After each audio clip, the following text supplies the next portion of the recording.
Hello everyone. Let's continue the providence of restoration under the leadership of Moses. So we are now in 2.2.24 pillar of the second national course to restore Canaan. So the foundation for the tabernacle was invaded by Satan 3 times.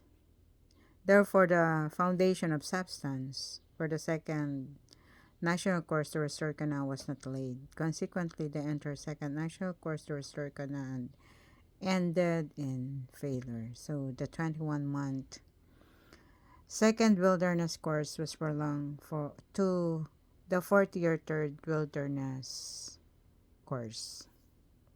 So because the second national course to restore Canaan ended in failure, the 40 years Moses had spent in the wilderness of Midian to restore the foundation of faith were invaded by Satan.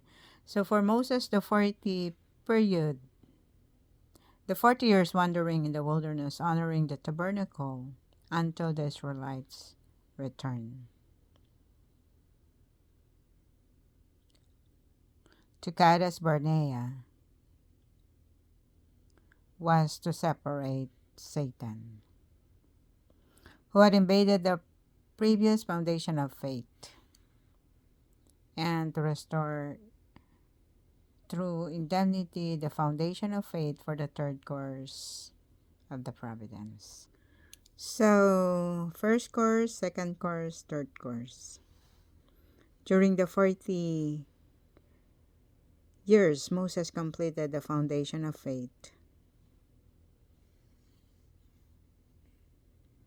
to the third national course to restore Canaan. Accordingly, he also secured the position of Abel for the foundation of substance. We are now in 2.2.3.2, the foundation of substance. 2.2.3, 2.1, the foundation of substance centered on Moses. So for the Israelites, the goal for the 40 years of wandering the wilderness to accomplish the dispensation to start the third course. So the third national course to restore Canaan was begin upon completing a dispensation to start based on the rock. Henceforth, had the Israelites honored the tabernacle with faith and devotion and followed Moses into Canaan, they would have established the foundation of substance in the third national course. Okay, everybody, this is all for today. Bye, everyone.